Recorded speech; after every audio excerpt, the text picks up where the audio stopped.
Hello everyone, সবাইকে স্বাগত জানাচ্ছি স্টাডি জব ত্রিপুরা ইউটিউব চ্যানেলে। বিশেষ করে ত্রিপুরা রাজ্যের সকল চাকরি প্রত্যাশী ভাই বোনদের যারা ত্রিপুরা রাজ্যে বিভিন্ন যে চাকরি প্রসেসগুলো চলছে সেই প্রসেসগুলোতে সরাসরি অংশগ্রহণ করেছে কিংবা বর্তমানে নতুন কোনো চাকরির সন্ধান খুঁজছে। বর্তমানে আমাদের ত্রিপুরা রাজ্যে যে নির্বাচনটা শেষ হয়েছে সেটা হলো পঞ্চায়েত নির্বাচন। পঞ্চায়েত নির্বাচনের যে আচরণবিধি বা এমসিসি সেটা 17ই আগস্ট ওঠার কথা ছিল, সেটা ঠিক তার 3 দিন আগে অর্থাৎ 14ই আগস্টে সেই নির্বাচন আচরণবিধি তুলে নেওয়া হয়েছে। নির্বাচন আচরণবিধি তুলে নেওয়া হয়েছে মানে কি, এখন চাকরির প্রসেসে আর কোনো বাধা নেই। এখন জিআইবিটি রেজাল্টও দেওয়া যাবে, স্পেশাল এক্সিকিউটিভ রেজাল্ট দেওয়া যাবে, টেট চাকরির অফার দেওয়া যাবে, ফায়ার সার্ভিস রেজাল্ট দেওয়া যাবে, জেল পুলিশ পরীক্ষা নেওয়া যাবে, ত্রিপুরা পুলিশ রেজাল্ট দেওয়া যাবে, টেটের নতুন নোটিফিকেশন জারি করা যাবে, জিআরবিটি 2 আসতে কোনো বাধা নেই। মানে ত্রিপুরা বিভিন্ন চাকরির প্রসেসগুলো তাতে আর কোনো বাধা রইল না।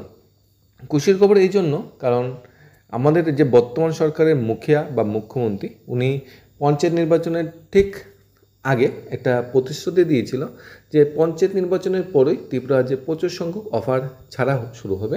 সেই প্রতিশ্রুতিটা বর্তমান যে ত্রিপুরা সরকার যে রুলিং পার্টি আছে বিজেপি ত্রিপুরা, সেটা জুন মাসের 23 তারিখ অফিসিয়াল যে ফেসবুক অ্যাকাউন্ট সেই অ্যাকাউন্ট থেকে এটা শেয়ার করেছিল।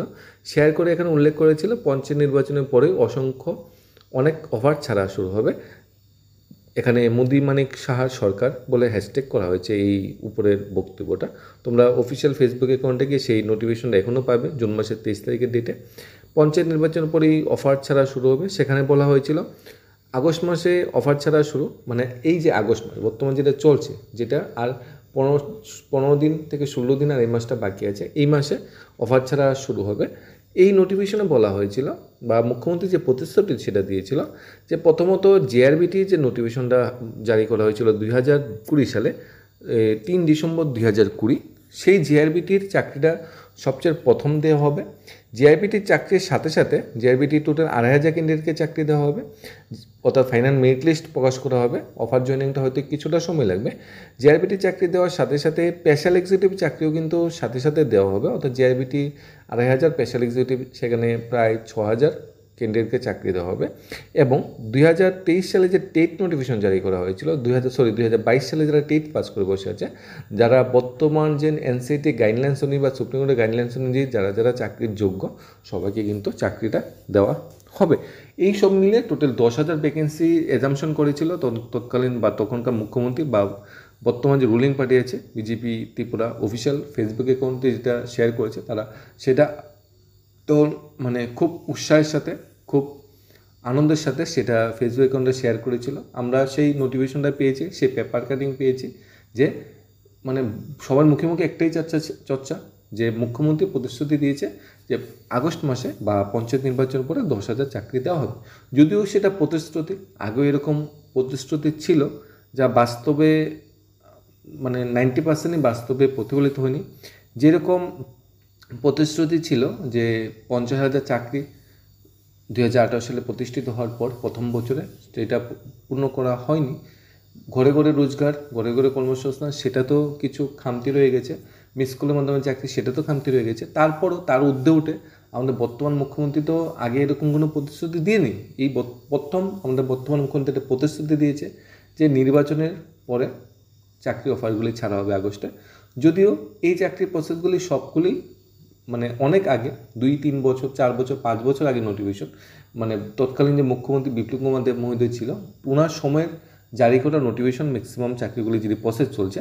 বর্তমান মুখ্যমন্ত্রী মানিক শাহর যে টাইম বা ওনার পিরিয়ডে খুব কমই চাকরি নতুন নোটিফিকেশন এসেছে, সবগুলি আগের নোটিফিকেশন, অর্থাৎ 3 বছর 4 বছর 5 বছর যাবৎ যেটা চলছে।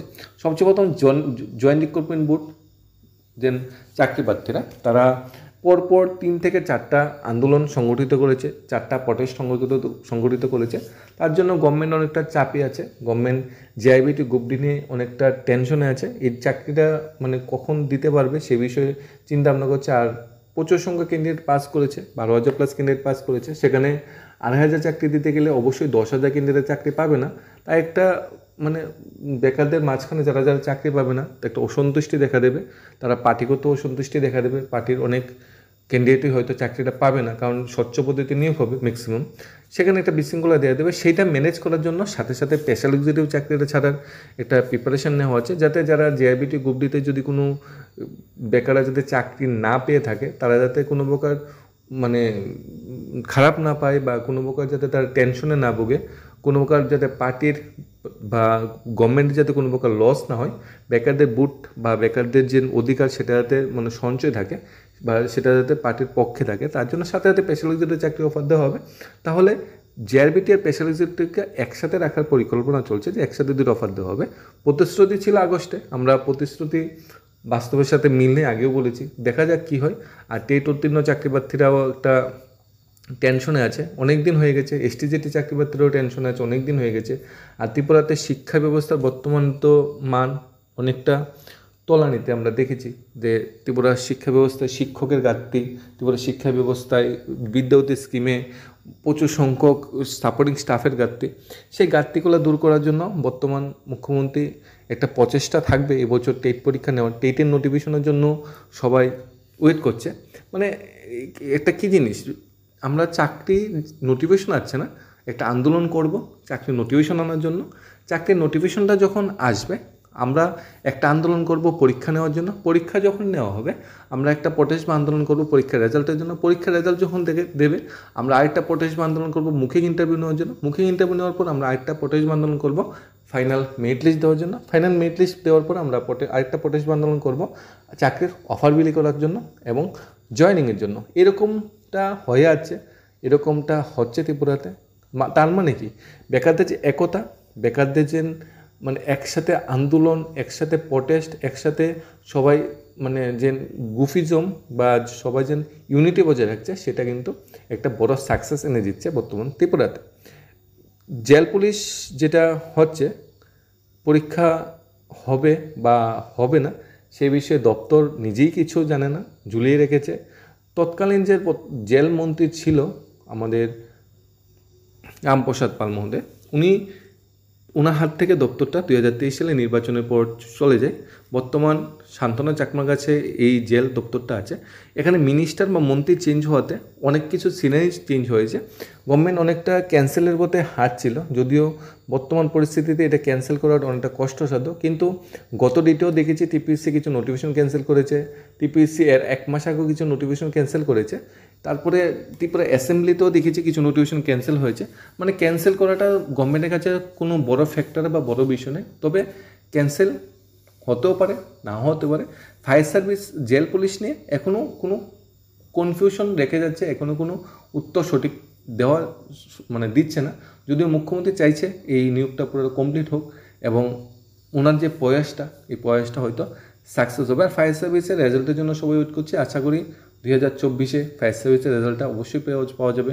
ত্রিপুরা পুলিশ কনস্টেবল যে ভাই বন্ধুরা, এখানে বোনরা 1000 শূন্যপদের জন্য ইন্টারভিউর জন্য অংশগ্রহণ করেছে। 2021 সালে থেকে ইন্টারভিউ প্রসেসটা চলছে। বর্তমান ত্রিপুরা রাজ্যে কনস্টেবল পোর্টে প্রায় 8000 মতো ভ্যাকেন্সি খালি পড়ে আছে। এখানে মাত্র 1000 ভ্যাকেন্সি নিয়োগ করতে গভর্নমেন্টে অনেকটা সমস্যা হয়ে যাচ্ছে, অনেকটা হিমশিম খেয়ে যাচ্ছে। সেই 1000 ভ্যাকেন্সি পূর্ণ করার পর নতুন যারা বেকার যারা আছে, তারা আবার অ্যাপ্লাই করার একটা সুযোগ পাবে। একটা প্রসেস 3 বছর চলে গেলে 3 বছর তো অনেক সংখ্যক বেকাররা পাস করে বেরোয়। সে পাস করা বেকাররা মানে চাকরির প্রত্যাশায় কোথায় যাবে? তারাও তো নতুন করে অ্যাডভার্টাইজমেন্ট বলে একটা ইন্টারভিউতে অংশগ্রহণ করার ইচ্ছা আছে, কিন্তু পুরান প্রসেসগুলি কমপ্লিট করতেই গভর্নমেন্ট 4-5 বছর লাগিয়ে নিচ্ছে, যার জন্য সবাই গভর্নমেন্টের উপর একটা ক্ষিপ্ত হয়ে আছে। সবাই ম্যাক্সিমাম, সবাই বলবো না, ম্যাক্সিমাম অনেকে বেকার বিরোধী সরকার, বেকার বিরোধী তকমাও লাগিয়ে দিচ্ছে। যদিও বাস্তবে কিন্তু এটা সত্যিই, কারণ চাকরির প্রসেসগুলি যদি আমরা একটু ডিপলি দেখি এবং একটু নিউট্রালি চিন্তা করি, যে আমি কোনো পার্টির সাপোর্টার না, আমি কোনো গভর্নমেন্টের সাপোর্টার না, আমি আমার ব্যক্তিগত লাভ যদি এখানে দেখি বা ব্যক্তিগত যে চাকরি প্রসেসগুলো আমি যে টেনশন আছে সেটা যদি আমরা ভাগাভাগি করতে চাই, তাহলে কিন্তু অবশ্যই চাকরি প্রসেসগুলো একটু ডিলে হচ্ছে। বর্তমান আমরা গত দিতে দেখেছি আমাদের ত্রিপুরার মানে মাননীয় বিধায়ক সুদীপ রায় বর্মন মহোদয়, উনি একটা বেকারদের স্বার্থে 30-35 মিনিটের একটা স্পিচ দিয়েছে। যদিও খুব সঠিক কথাই এটাতে বলেছে, কোনো মানে বেঠিক কথা বলেনি, যে চাকরির প্রসেসগুলো নিয়ে বা বেকারদের উন্নয়নে বা আনএমপ্লয়েড বেকারদের উন্নয়নে উনি অনেকগুলো কথাই বলেছে। ওনার কমেন্ট বক্সটা বা ত্রিপুরা মুখ্যমন্ত্রী যদি সোশ্যাল মিডিয়ায় কিছু বলে, ওনার যে কমেন্ট বক্সটা আমরা যদি একবার ফলো করি, বিভিন্ন মিনিস্টার বা নেতা মন্ত্রী যখন কোনো পোস্ট করে কমেন্ট বা সোশ্যাল মিডিয়াতে মানে বেকাররা কী ধরনের কথা বলছে বা বেকারদের যে সোশ্যাল মিডিয়া বা অনলাইন যে আন্দোলনটা চলছে, সোশ্যাল মিডিয়ার যে প্রটেস্টটা চলছে, সেটা কীরকম চলছে আমরা যদি দেখে নিই। সবাই ক্ষিপ্ত, কেউ জেআইবিটি রেজাল্টের জন্য বলছে, কেউ টেট পরীক্ষা যাতে নোটিফিকেশন জারি হয় সেটা বলছে, তোমরা কমিটি দেখতে পাচ্ছ। কেউ পুলিশ কনস্টেবল রিক্রুটমেন্ট যাতে তাড়াতাড়ি কমপ্লিট হয় সে বিষয়ে প্রার্থনা করছে। কেউ স্পেশালিজড চাকরি প্রার্থীরা যাতে চাকরি প্রসেসটা কমপ্লিট করা হয় সে বিষয়ে প্রার্থনা করছে। মানে সবাই সবার মতো করে প্রার্থনা করছে, জেল পুলিশ ফায়ার সার্ভিস সবাই সবার মতো করে প্রার্থনা করছে টেট উত্তীর্ণ চাকরি প্রার্থীদের চাকরি অফারটা দেওয়া হয়। বিশেষ করে জেআইবিটি টেটের যে আর পুলিশ কনস্টেবলের চাকরি প্রার্থীরা একটু বেশি কমেন্ট করেছে, সুন্দর সুন্দর কমেন্ট করেছে। কেউ আবার স্বাস্থ্য দপ্তরে বর্তমান যে স্টাফের ক্রাইসিস, স্বাস্থ্য দপ্তর যে পরিষেবা যে তলানিতে গিয়ে থেকেছে সে বিষয়ে অনেকে কমেন্ট করছে।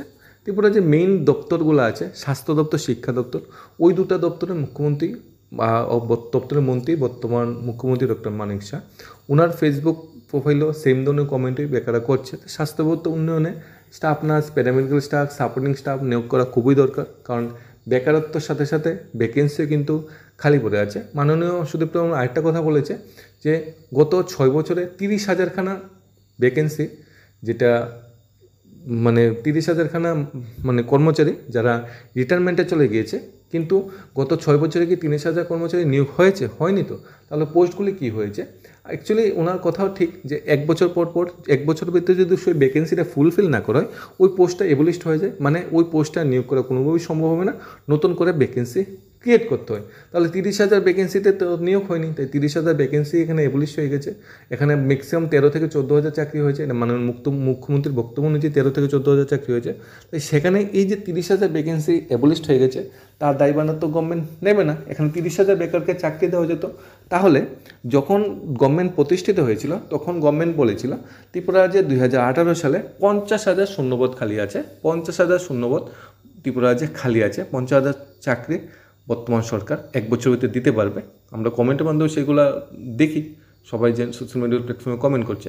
এখানে 50,000 চাকরি প্লাস 6 বছর যদি মাননীয় বিধায়ক সুদীপ বর্মনের বক্তব্য অনুযায়ী 30,000 মানে কর্মচারী রিটায়ারমেন্টে যায়, তাহলে সেখানে 50, সেখানে 30, প্রায় 80,000 ভ্যাকেন্সি। আর চাকরি হয়েছে ম্যাক্সিমাম 13,000, তাহলে প্রায় 67,000 ভ্যাকেন্সি, ধরে নিলাম 65,000 মতো ভ্যাকেন্সি বর্তমানে ত্রিপুরা রাজ্যে আছে, মানে শূন্যপদ খালি পড়ে আছে। গভর্নমেন্ট চাইলে নিয়োগ করতে পারে, গভর্নমেন্ট চাইলে নাও নিয়োগ করতে পারে। অ্যাকচুয়ালি সব কিছুই গভর্নমেন্টের উপর। গভর্নমেন্ট প্রতিশ্রুতি দিয়েছে আগস্ট মানে নির্বাচনের পর চাকরি অফার দেবে, গভর্নমেন্টের প্রতিশ্রুতির উপরে নির্ভর করে। আমরা প্রতিশ্রুতিকে বিশ্বাস ছাড়া আর তো কিচ্ছু করতে হবে না। প্রতিশ্রুতি যেটা দিয়েছে সেটার উপর বিশ্বাস করে আমরা সামনের সাইতে এগোতে হবে। আর যদি প্রতিশ্রুতি খিলাফ হয়, আমরা প্রতিশ্রুতি যদি বাস্তবায়ন না হয়, তাহলে আমাদের কাছে একটাই অস্ত্র আছে, আমাদের একতা, আমাদের আন্দোলন। সেই আন্দোলনেই আমাদের পথ দেখাচ্ছে, সেই আন্দোলনেই সরকার একটু চাপে পড়ছে। একটু আন্দোলনের ফলেই সরকার বিভিন্ন চাকরি প্রসেসগুলো কমপ্লিট করতে বাধ্য হচ্ছে। আমরা আগেও দেখেছি, বর্তমান সময়ে দেখেছি, এটা নতুন একটা ট্রেন্ড বা নতুন একটা মানে সময় চলছে যে আন্দোলন না করলে কোনো কিছুই পাওয়া যাবে না, ঘরে বসে থাকলে কোনো কিছুই পাওয়া যাবে না। সেটা বেকারও বুঝে গেছে। এখন আমরা দেখছি টেট পরীক্ষা যাতে 2024 হয়, তার জন্য চাকরি প্রার্থীরা একটা ডেপুটেশন দিয়েছে, হয়তো আন্দোলনও সামিল হবে ইন ফিউচার। তাহলে কি হবে? 2024 একটা টেটের নোটিফিকেশন আসবে, টেট পরীক্ষা দেবে। এই যে চাকরি প্রার্থী বেকাররা যেটা টেট নোটিফিকেশনের জন্য আন্দোলন বা প্রোটেস্ট বা মানে ডেপুটেশন দিয়েছে, তারাই আবার আন্দোলন করতে হবে যাতে টেটের মাধ্যমে যে যারা চাকরি, যারা রেজাল্ট দিয়েছে, যারা টেট পাস করেছে, তাদের যাতে চাকরি দেওয়া হয়। তখন তাদের আবার পথে বসতে হবে। সেই পথে 1বার না 2বার না 4বার 5বার বসতে হবে। অর্থাৎ চাকরির নোটিফিকেশন থেকে শুরু করে চাকরির অফার পর্যন্ত সবগুলো প্রসেসে এক একটা আন্দোলনের মাধ্যমে হচ্ছে। যেটা ভূভারতে আগে আর আছে কি না আমরা বলতে পারি না, আমাদের ত্রিপুরা রাজ্যে কিন্তু সেটা হচ্ছে। পুলিশ কনস্টেবল চাকরি প্রত্যাশী ভাইরা তারা 2021 সালে প্রসেস নিয়ে বসে আছে, তারাও আন্দোলনের পথে এগোচ্ছে। হয়তো এই মাসে একটা আন্দোলন বা প্রটেস্টের চিন্তা ভাবনা করছে। জেআইবিটি চাকরি প্রত্যাশী বাইরেও এই মাসে একটা আন্দোলনের চিন্তা ভাবনা করছে। টেট উদ্দিনের চাকরি প্রত্যাশী ভাই বোনরাও একটা আন্দোলনের চিন্তা ভাবনা করছে। ফায়ার সার্ভিস, জেল পুলিশ, মানে আগস্ট মাসে এবং সেপ্টেম্বরের ফার্স্ট উইকে ত্রিপুরাতে 7 থেকে 8টা আন্দোলন বা প্রটেস্ট আমরা লক্ষ্য করতে পারছি হবে, এবং এটা সময় উপযোগী হওয়া দরকার। কারণ বেকারদেরও জানান দেওয়া দরকার আমাদের বুটেই সরকার নির্বাচিত হয়েছে, আমাদের আন্দোলনকে তাদের অবশ্যই প্রায়োরিটি দিতে হবে, তাদের আন্দোলনের ফল আমরা অবশ্যই পাবো। গভর্নমেন্টকে একটু চাপে অবশ্যই পড়তে হবে, কারণ বেকারদের বুটে ছাড়া গভর্নমেন্ট প্রতিষ্ঠিত হওয়া কোনোভাবেই সম্ভবপর হবে না। কারণ বেকারদের সাথে কিন্তু বেকারদের ফ্যামিলির বুটও আছে, বেকারদের সাথে বেকারদের অভিভাবকের বুটও আছে। তাহলে আমাদের ওই আন্দোলনের পথটা অবশ্যই অগ্রসর হতে হবে। আর মুখ্যমন্ত্রী যে প্রতিশ্রুতি দিয়েছে সেই প্রতিশ্রুতিটা গভর্নমেন্টকে অবশ্যই মনে করে দিতে হবে যে একটা প্রতিশ্রুতি দিয়েছে ত্রিপুরা রাজ্যের শ্রেষ্ঠ মুখ্যমন্ত্রী, তাহলে সেই প্রতিশ্রুতিটা বাস্তবায়ন করবে না কেন? সবই কি তাহলে নির্বাচনের ললিপপ? নির্বাচনের আগে কি আমরা বিভিন্ন প্রতিশ্রুতি দিয়ে নির্বাচনে সেটা ভুলে যাব? আর কি নির্বাচন ত্রিপুরাতে আসবে না? আবার তো একটা নির্বাচন আসবে, তখন উত্তরটা কী দেবে? আগের প্রতিশ্রুতিটার বিষয়ে জবাবটা কী দেওয়া হবে? 2018 যেটা প্রতিশ্রুতি দিল 50,000 চাকরি প্রথম বছর, 2023-তেও সেই প্রতিশ্রুতির বিষয়ে কোনো কথাই বলা হয়নি। অর্থাৎ প্রতিশ্রুতিটা নির্বাচনের জন্য একটা আলটিমেটাম, নির্বাচনের জন্য একটা পজিটিভ সাইন, যে একটা প্রতিশ্রুতি দিয়ে দাও, পূরণ করবো না করবে এটা পরে দেখা যাবে। বর্তমানে আমি আগে সিট বা চেয়ার যেটা আসে সেটাতে বসার চেষ্টা করি। চাকরি প্রত্যাশীরা ভাইরা, তোমাদের আন্দোলনকে আমরাও সাপোর্ট করি, আমরাও তোমাদের আন্দোলনের পাশে ছিলাম, আছি, থাকবো। তোমাদের অধিকার লড়াইয়ে তোমরা চালিয়ে যাও, তোমরা সংগ্রামটা চালিয়ে যাও। আশা করি তোমরা সাকসেস পাবে। তোমাদের সাকসেস মানে ত্রিপুরার সাকসেস, তোমাদের সাকসেস মানে ত্রিপুরার উন্নতি, তোমরা সাকসেস মানে আমরা খুশি। তোমাদের যে পথটা অনুসরণ করেছো, আন্দোলন, প্রটেস্ট, সেই পথটা অনুসরণ করা, আর নিজের মধ্যে একতাটা বজায় রাখো। আর একটু হোপ আমরা রাখছি আগস্ট মাসটা, যেহেতু মাননীয় মুখ্যমন্ত্রী বলেছে, মুখ্যমন্ত্রীর কথার উপর আমরা বিশ্বাস করে একটু হোপ রাখছি। 10% হোপ রাখছি, 90% রাখছি না, 10% রাখছি, যেহেতু মুখ্যমন্ত্রী বলেছে। এবং ত্রিপুরা যে বর্তমান দল আছে, প্রধান দল, তারা সেই জিনিসটাও শেয়ার করেছে।